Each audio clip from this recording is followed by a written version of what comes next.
thank you for coming to this event, to this rally. That's what I call it, a rally. All kinds of folks in this room right now that could be anywhere, doing anything on this beautiful Saturday afternoon. And you're in this room because you want to take your country back.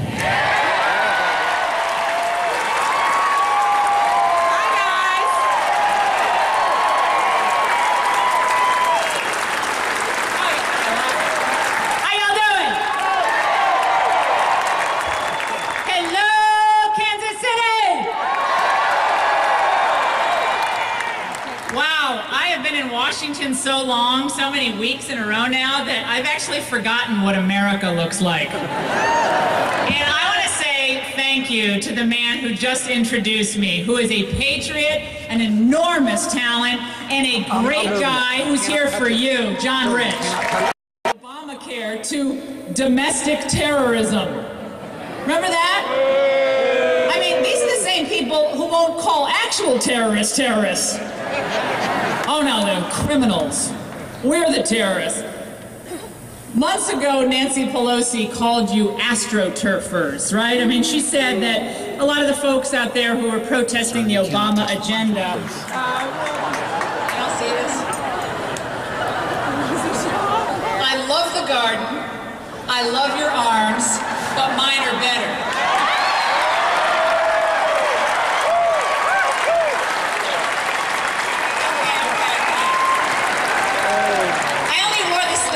For the Michelle doll. And normally, you know, I'm getting up in the years. I cover up a little bit. But look, Desiree Rogers wanted to be here today to share some time with all of you, but she just wrapped up her audition for Dancing with the Stars, so she will be joining us. And Lord knows I miss her. Look, I think she was unfairly tarnished, the former White House social secretary. Why do people make such a big deal of the Salahis gaining entrance to the White House? I mean, okay, it's the White House, and okay, India is one of our most important allies, but let's remember, Michelle promised it was the people's house. And the people, you know, walked right through. And by the way, it kind of didn't surprise me because they took the same approach to White House security as they take to border security. Come on in! Americans reject Obama agenda.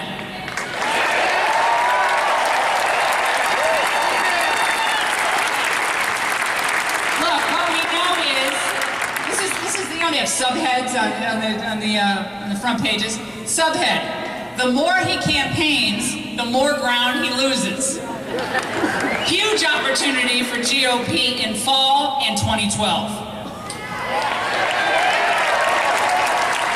And this is what I want to talk to you about today, the future, our future.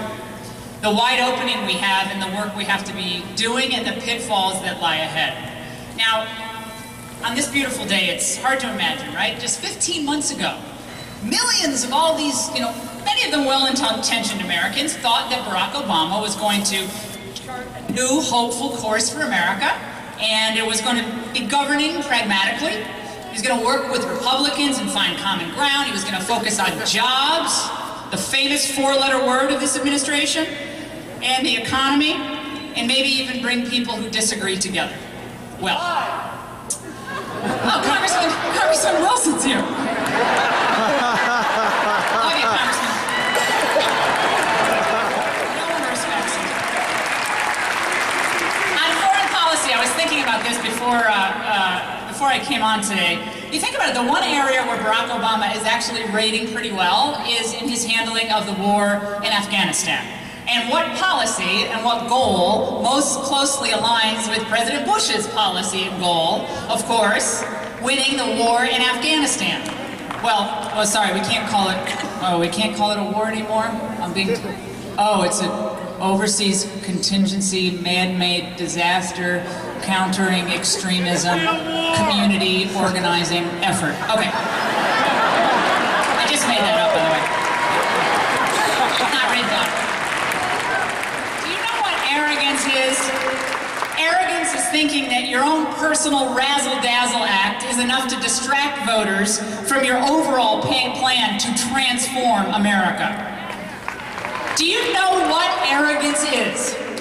Arrogance is using a relentless PR machine run out of the White House, from your sleeveless wife on the cover of Vogue, to your intrusive appearance last week at the NCAA tournament, to your shameless cultivation of celebrities like Beyonce and George Clooney. Can you imagine the grief George W. Bush would get if he appeared on anything like American Idol? Oh wait, did he? Arrogance is believing that the only way to perfect our union, I don't know about you, but that burns me up when he talks about perfecting our union. The only way to perfect our union is to remake our country in his image. No! Arrogance is using Air Force One for date nights and vacations while you lecture the rest of America to live within her means and sacrifice for the collective.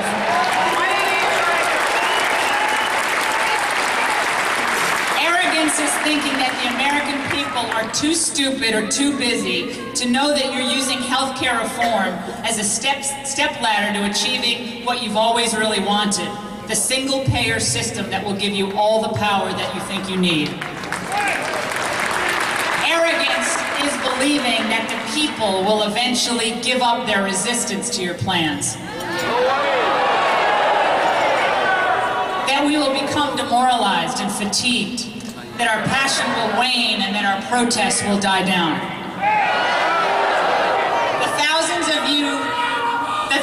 of you here today on this gorgeous spring day, you could be anywhere, you could be doing anything.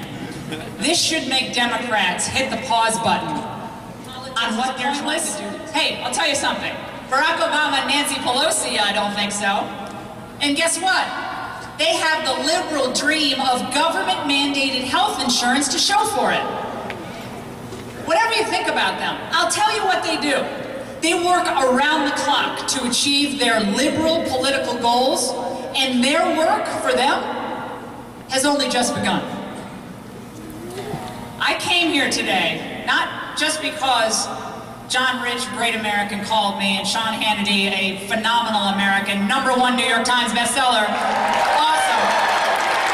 And Karl Rove, who's one of the smartest political minds out there. Not just because I like to hang out with the rich and famous. I came here because I want to say to you, if you want an American ideal passed down to generation after generation, then you need to go out and fight. And yes, I'm going to use the word fight. There are graves, many graves, of American servicemen and women here and around the world who fought so that we could remain free. You do not have to wear a uniform to stand for your country, though, at a time of great peril. Ladies and gentlemen, I'm sorry to say that this is such a time. I have to say to him, not so fast, Mr. President, because we started our own campaign. It's called the Retaking of America. In the words of my old boss, Ronald Reagan. Last time I walked out the Oval Office to say goodbye, I was going on to another job. I was just a kid. The door was closing. And I didn't even think he knew who I was or what my name was. And he said, "Laura," and of course I froze. I was like... He said 4 words. "Laura, make it matter, and we will." Are you fired up?